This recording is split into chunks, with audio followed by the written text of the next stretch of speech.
الحمد لله رب العالمين والصلاة والسلام على أشرف الأنبياء نبينا محمد صلى الله عليه وسلم وعلى آله وصحبه أجمعين ومن تبعهم بإحسان إلى يوم الدين. أما بعد فأعوذ بالله من الشيطان الرجيم. بسم الله الرحمن الرحيم. رب اشرح لي صدري ويسر لي أمري واحلل عقدة من لساني يفقهوا قولي. ربي يسر ولا تعسر وتمم بالخير. اللهم لا سهل إلا ما جعلته سهلا وأنت تجعل الحزن إذا شئت سهلا. اللهم انفعنا بما علمتنا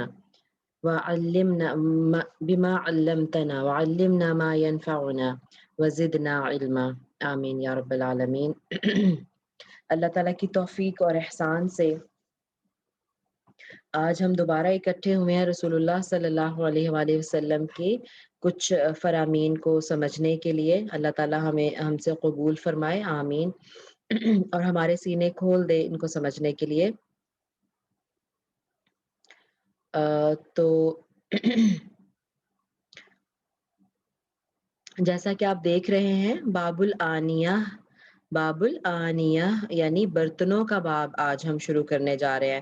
تو ہم نے اس کتاب بلوغ المرام میں جو شروع کی ہوئی ہے کتاب الطہارہ شروع کی ہوئی ہے. ہم نے کتاب کہتے ہیں ایک ہی مسئلے سے ریلیٹڈ مختلف احکامات، ٹھیک ہے، مختلف چیزیں. تو وہ مسئلہ طہارت کا ہم پڑھ رہے ہیں اور اس میں مختلف ابواب پڑھ رہے ہیں. طہارت میں سب سے پہلے ہم نے پانیوں کا باب پڑھا کہ کون سا پانی پاک ہے اور کون سا ناپاک ہے، کون سا نجس ہوتا ہے، کس طرح سے نجس ہوتا ہے، اس میں کیا گر جائے، کتنی مقدار ہو تو وہ نجس ہوتا ہے اور کتنی مقدار ہو تو وہ نجس نہیں ہوتا. اور اس کے بعد ابھی جو دوسرا باب آج ہم شروع کرنے جا رہے ہیں وہ ہے باب الآنیہ، برتنوں کا باب. تو چلے دیکھتے ہیں اس میں کیا ہے. پہلی حدیث ہے، بسم اللہ الرحمن الرحیم، عن حذیفہ بن الیمان، حذیفہ بن یمان رضی اللہ عنہما. دیکھیں عنہما، جب بھی آپ عنہما دیکھیں گے تو آپ کو پتہ چل جائے گا کہ یہ حذیفہ رضی اللہ عنہ اور ان کے والد یمان رضی اللہ عنہ دونوں ہی صحابی تھے، ٹھیک ہے. تو اسی لیے ہم تثنیہ کا صیغہ یہاں پہ پھر یوز کرتے ہیں، عنہما سے روایت ہے. قال رسول اللہ صلی اللہ علیہ وسلم لا تشربو، نہ تم پیو، فی آنیتی، برتنوں میں، ذہبی، سونے کے، والفضتی، اور چاندی کے، ولا تأکلوا فی صحافیہا، اور ان کی پیالوں میں نہ کھاؤ، فإنہا لہم فی الدنیا، یہ بے شک ان کے لیے دنیا میں ہے، وَلَكُمْ فِي الْآخِرَةِ، اور تمہارے لیے آخرت میں ہے. اور آگے کیا لکھا ہوا ہے، متفق علیہ. متفق علیہ کا کیا مطلب ہے کہ یہ بخاری اور مسلم دونوں احادیث میں موجود ہے، یعنی موسٹ اوتھینٹک حدیث، کہ امام بخاری نے بھی اس کو صحیح سمجھا اور امام مسلم نے بھی اس کو صحیح سمجھا اور اپنی کتاب میں انہوں نے شامل کیا، ٹھیک ہے. تو آنیہ، انا ان کی جمع ہے، ٹھیک ہے، اناؤن ایک برتن اور آنیہ اس کی جمع ہے. اب چونکہ بات تو طہارت کا چل رہا ہے، یعنی کتاب تو طہارت کی ہے، ٹھیک ہے، لیکن اس میں برتنوں کی بات کہاں سے آ گئی. تو ہم دیکھتے ہیں کہ کچھ برتنوں میں کھانا پینا بھی پاک اور ناپاک ہو جاتا ہے، ٹھیک ہے. تو وہ کون سی بات یہاں پہ ہمیں پتہ چل رہی ہے کہ سونے اور چاندی کے برتنوں میں کھانا اور پینا یہ رسول اللہ صلی اللہ علیہ وسلم نے منع فرمایا ہے. تو اس کا مطلب ہے کہ وہ کھانا حلال نہیں ہے، جو چاہے حلال کھانا ہو لیکن سونے اور چاندی کے برتنوں میں اگر وہ آ گیا تو ہمارے لیے کھانا جائز نہیں ہے، ٹھیک ہو گیا. تو اس لیے یہ حلال اور حرام اور طہارت، پاکیزگی اور ناپاکی کے اس میں آ رہا ہے کہ وہ کھانا ناپاک ہو جاتا ہے، ہمارے لیے پاک نہیں ہے جو سونے اور چاندی کے برتنوں میں ہو، ٹھیک ہے. لہم سے مراد کیا ہے کہ ان کے لیے یہ جو سونے اور چاندی کے برتن ہیں یہ دنیا میں ہے اور تمہارے لیے آخرت میں ہے. ان کے لیے سے مراد کفار، مشرکین وغیرہ، ٹھیک ہے. اور اس کا یہ مطلب نہیں ہے کہ ان کے لیے حلال ہے، وہ چاہیں تو ان میں کھاتے پیتے رہیں، استعمال کرتے رہیں، نہیں، اس کا مطلب یہ ہے کہ ٹھیک ہے وہ استعمال کریں گے اور ان کے استعمال میں ہے تو وہ کرتے رہیں، کیونکہ وہ تو جب شریعت کو ہی نہیں مانتے تو فالو کیا کریں گے؟ حلال تو کسی کے لیے بھی نہیں ہے، جائز تو کسی کے لیے بھی نہیں ہے، لیکن چونکہ وہ باقی شریعت کی پیروی نہیں کرتے تو اس کی بھی نہیں کر رہے، تو وہ دنیا میں استعمال کر رہے ہیں، ان کے لیے ہیں سے مراد ہے کہ وہ استعمال کر رہے ہیں، ٹھیک ہے؟ جو مطلب عمرا ہوتے تھے اور جو یہ بڑے بڑے جو بادشاہ وقت ہوتے تھے مختلف حکومتوں کے، تو وہ اپنی جاہ و جلال کو شو کرنے کے لیے استعمال کرتے تھے، لیکن تمہارے لیے جنت میں ہے، سبحان اللہ، یعنی مومنوں کے لیے تو اور بھی ہمیں پتہ چلتا ہے کہ سلک وغیرہ، ٹھیک ہے، اور سونا ویسے بھی پہننا مرد کے لیے وہ نہیں جائز اسلام میں، ٹھیک ہے، کیونکہ ان کو وہاں پہ ریشم اور سلک کی لباس جنت میں دیے جائیں گے مومنوں کو، تو اچھا اسی طرح سے دیکھیں حاصل کلام یہاں پہ لکھا ہوا ہے کہ جب کھانا پینا ان برتنوں میں جائز نہیں تو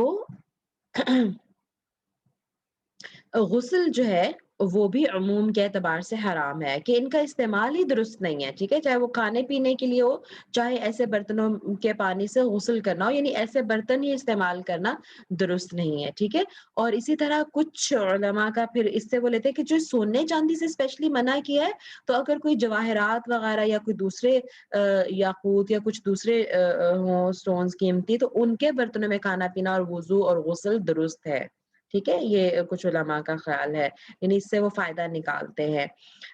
اچھا، جن برتنوں پر سونے اور چاندی کا ملمہ چڑھایا گیا یعنی گولڈ پلیٹڈ، ٹھیک ہے، یا سلور پلیٹڈ، تو ان میں اختلاف ہے، کیونکہ کہا کہ سونے اور چاندی کے، لیکن جو راجح بات ہے، جو زیادہ جس کی طرف زیادہ علماء گئے ہیں وہ یہی ہے کہ ان میں کھانا پینا بھی منع ہے، اور ویسے بھی دیکھیں احتیاط یہی ہے کہ جو ظاہر ہے جب گولڈ پلیٹڈ ہو گئے تو گولڈ تو اس میں انوالو ہو گیا نا، یعنی وہ دیکھنے میں تو وہی لگ رہا ہے اور اوپر پورا وہ کور اسی کا چڑھا ہوا ہے، پانی اسی کا چڑھا ہوا ہے، تو وہ بھی منع ہے اور اس لیے اس سے بھی اوائڈ کرنا چاہیے، ٹھیک ہے، تو ایک تو یہ بات ہوگی کہ کھانا پینا تو حرام ہے ہی ہے، اس کے علاوہ سونے چاندی کے برتنوں یا ان کے کھانا پینا یا ان کے برتنوں سے غسل اور وضو کرنا یہ بھی منع ہے، ٹھیک ہو گیا۔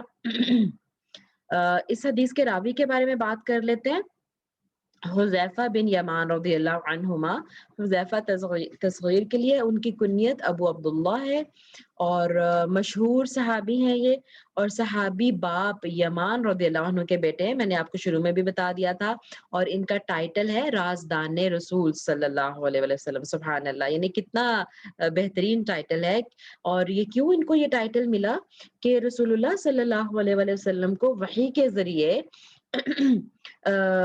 منافقین کے نام بتا دیے گئے تھے، ٹھیک ہے، اسپیشلی غزوہ تبوک کے موقع پر، غزوہ تبوک میں کچھ منافقین بھی آپ صلی اللہ علیہ وسلم کے ساتھ چلے گئے تھے، بلکہ اپنی وہ فطرت دکھاتے ہوئے انہوں نے آپ صلی اللہ علیہ وسلم کو قتل کرنے کی بھی کوشش کی تھی، تو اس موقع پر رسول اللہ صلی اللہ علیہ وسلم کو وحی کے ذریعے نام بتا دیے گئے ان کے، ٹھیک ہے، لیکن چونکہ فتنے کا اندیشہ تھا اور چونکہ بائی نیم اور یعنی وہ مسلمان ہی تھے، تو اس کو یعنی بہت زیادہ تشہیر اس کی نہیں کی گئی کہ فتنہ ہی پھیلے گا، اور ان کو سزائیں بھی پھر رسول اللہ صلی اللہ علیہ وسلم کے زمانے میں نہیں دی گی انٹل اور انلیس کہ وہ واضح طور پر کچھ غلط کرتے تھے، ٹھیک ہے، یعنی بس اگر پلاننگز ہے صرف ان کی یا کوشش انہوں نے کچھ کی ہے، اس پہ ان کو سزائیں نہیں دی جاتی تھی، کیونکہ رسول اللہ صلی اللہ علیہ وسلم کہتے تھے کہ لوگ کہیں گے کہ اپنے ہی ساتھیوں کو یہ قتل کرتا ہے محمد صلی اللہ علیہ وسلم، ٹھیک ہے، اور اسلام کی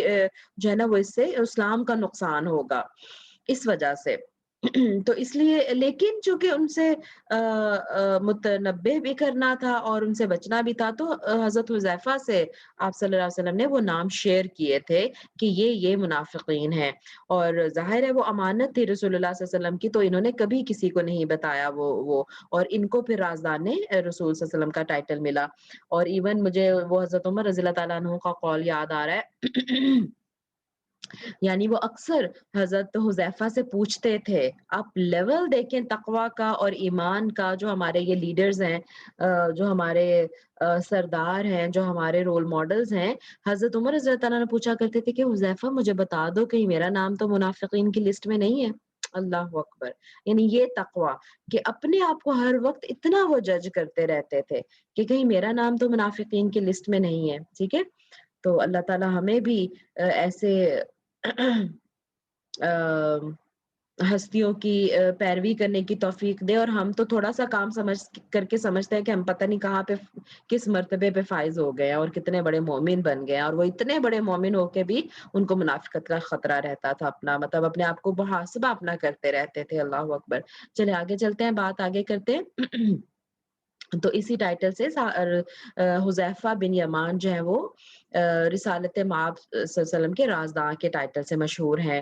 حضرت عثمان رضی اللہ عنہ کی شہادت کے 40 روز بعد تقریباً 36 میں, کیونکہ 35 کے بالکل اینڈ پہ 17 ذی الحجہ کو حضرت عثمان شہید ہوئے تھے. تو پھر ظاہر ہے کہ یہ 35 میں تو ممکن نہیں ہے, تو 36 ہجری میں ہی مدائن میں فوت ہوئے حضرت حذیفہ بن یمان. اور انہی کی رپورٹنگ پہ حضرت حذیفہ بن یمان ایک آرمی کو, لشکر کو لیڈ کر رہے تھے. ان کے لیڈر تھے یہ لشکر کے. تو آرمینیا میں تھے اس وقت یہ. تو وہ چونکہ اس وقت اسلام کافی پھیل چکا تھا, حضرت عمر رضی اللہ تعالیٰ عنہ کے دور میں بہت دور تک پھیل گیا اسلام, اور پھر حضرت عثمان کے دور کی بات کر رہی ہوں میں. تو انہوں نے قرات میں نماز میں ہوئی, اور ظاہر اجمی عربی اس وقت سارے وہ عجم میں بھی اسلام پھیل چکا تھا. تو انہوں نے اسلام کی قرات میں قرآن کی قرات میں ڈفرنس دیکھا نماز کے موقع پر. تو وہ عربی اور اجمی ان قرات میں وہ جو تھا نا ڈفرنس آف اوپینین آ گیا. تو پھر انہوں نے فوراً مدینہ پہنچ کر حضرت عثمان کو رپورٹ کیا کہ اس طرح سے لوگ مختلف قرآن پڑھ رہے ہیں, اور بلکہ نہ صرف پڑھ رہے ہیں بلکہ لوگوں نے اپنے پاس لکھ بھی لیے ہیں مختلف قرآن. ٹھیک ہے. جس طرح وہ الگ الگ ڈائلیکٹ پہ پڑھتے تھے, الگ الگ ایکسنٹ پہ پڑھتے تھے, اسی طرح انہوں نے لکھ بھی لیے تھے اپنے پاس. تو بہت چانسز تھے کہ فیوچر میں تھوڑی اور چینجز آ جائیں گے, اور فیوچر میں کچھ اور چینجز آ جائیں گی, تو قرآن کے بدلنے کا خطرہ تھا. تو پھر ان کی رپورٹنگ پہ حضرت عثمان رضی اللہ تعالیٰ عنہ نے حکم دیا کہ جو قرآن حضرت ابوبکر کے زمانے میں کمپائل کیا گیا تھا, اس کے پیٹرن پہ مزید کاپیز بنوا کے لوگوں میں ڈسٹریبیوٹ کی جائے, تاکہ اس کے مطابق سب اپنے اپنی قرات کو رکھیں. ٹھیک ہے. تو بہت بڑا کام انہوں نے بھی کیا حضرت حذیفہ نے, اور پھر ان کے اس پہ حضرت عثمان رضی اللہ تعالیٰ نے ایکشن لے کے تو جامع القرآن کا ٹائٹل حضرت عثمان کو ملا. چلیں گے ایک سائڈ انفارمیشن تھی جو میں نے آپ کو دے دی. تو ہماری اصل حدیث تھی کہ سونے چاندی کے برتنوں میں کھانا پینا بھی منع ہے, اور اس کے پانی سے وضو اور غسل کرنا بھی حرام ہے. اگلی حدیث پہ چلتے ہیں. عن ام سلمہ رضی اللہ عنہا قالت قال رسول الله صلى الله عليه وسلم الذي يشرب في إناء الفضة إنما يجرجر في بطنه نار جهنم. حضرت ام سلمہ رضی اللہ عنہا روایت کرتی ہیں کہ رسول اللہ صلی اللہ علیہ وسلم نے فرمایا, جو شخص چاندی کے برتنوں میں کھاتا پیتا ہے تو وہ اپنے پیٹ میں جہنم کی آگ انڈیلتا ہے. اور یہ بھی متفق علیہ حدیث ہے, یعنی بخاری مسلم میں موجود ہے. ٹھیک ہے. اللہ اکبر. ظاہر ہے جب حرام ہو گیا کھانا پینا ان میں, تو پھر حرام چیز کھائیں پیئیں گے تو وہ پیٹ میں جہنم کی آگ ہی بھری جائے گی نا. اللہم لا تجعلنا منہم, آمین. اچھا, تو اس میں بھی جی ٹھیک ہے, بس وہی بات ہے کہ حرام ہی اس سے ثبوت مل رہا ہے کہ حرام ہے کھانا پینا, کیونکہ اتنی سخت وعید ہے نا, تو حرام کیٹیگری میں آ گیا یہ منع کرنا. جیسے ہم نے شروع میں بات کی تھی نا کہ کچھ منع کرنا جو ہے وہ حرمت یعنی تنزیہی یعنی نہیں تنزیہی ہوتا ہے اور نہیں تحریمی ہوتا ہے. تو تحریمی ہے, یہ حرام کرنے کے لیے منع کیا گیا, اور کچھ ہوتی ہے تنزیہی یعنی جو صرف کراہیت کے لیے ہوتی ہے. اچھا, تو راوی کے بارے میں بات کر لیتے ہیں. ام سلمہ راوی ہیں, راویہ ہیں بلکہ. ٹھیک ہے. تو ہم اس کو سلمہ نہیں پڑھیں گے, سلمہ پڑھیں گے. اور سلمہ اس طرح لکھا جاتا ہے. ٹھیک ہے. سلمہ اس طرح لکھا جاتا ہے, فیمیل نام ہوتا ہے یہ. ٹھیک ہے. ہمارے ہاں بھی یوز ہوتا ہے. اور سلمہ یہ میل نام ہے, یہ مذکر نام ہے, یہ ایک ان کے بیٹے کا نام تھا سلمہ. ٹھیک ہو گیا. اور ان کا اصل نام، یہ تو ام سلمہ تو ان کا ظاہر کنیت ہوگی نا، ہند بن ابی امیہ ان کا نام تھا، اور ابو سلمہ عبداللہ بن عبد الاسود المخزومی کی زوجیت میں تھی یہ. ظاہر ابو سلمہ یعنی سلمہ کے والد، اور ام سلمہ سلمہ کی ماں، یہ تو ان دونوں کی کنیت تھی ان کے بیٹے سلمہ سے. تو ان کا نام عبداللہ تھا اور ان کا نام ہند تھا. ٹھیک ہے، تو ان کی زوجیت میں تھی، حبشہ کی جانب پہلی ہجرت میں ان کے ساتھ تھی، جب پہلی ہجرت حبشہ 5 نبوی میں ہوئی. اور غزوہ احد میں پھر جب ہجرت کر کے مسلمان مدینہ آ گئے نا، تو پھر ان لوگوں نے بھی مدینہ ہجرت کر لی، یعنی 2 ہجرتیں انہوں نے کی. ٹھیک ہے. اور غزوہ احد میں ان کے شوہر ابو سلمہ کو زخم لگا اور اس کی وجہ سے وہ وفات پا گئے بعد میں. اور ان کی وفات کے بعد شوال 4 ہجری میں، غزوہ احد 3 ہجری میں ہوا تھا. ٹھیک ہے. پھر 4 ہجری میں رسول اللہ صلی اللہ علیہ وسلم نے ان کو اپنے حرم میں داخل فرما لیا، یعنی آپ صلی اللہ علیہ وسلم کی زوجیت میں آ گئیں. اچھا، تو 59 یا 62 ہجری میں انہوں نے وفات پائی. اس وقت ان کی عمر 74 برس تھی. ٹھیک ہے، 84 سال تھی. اور بقی جو مدینہ میں بقی قبرستان ہے وہاں دفن ہوئی. اگلی حدیث پہ چلتے ہیں. عن ابن عباس رضی اللہ عنہما، بہت حدیثیں ہم پڑھ چکے ہیں پہلے بھی ان سے روایت جو ہوئی ہیں. آپ صلی اللہ علیہ وسلم کے چچا عباس کے بیٹے تھے عبداللہ، تو ان سے روایت ہے. قال رسول اللہ صلی اللہ علیہ وسلم، کہتے ہیں کہ رسول اللہ صلی اللہ علیہ وسلم نے فرمایا،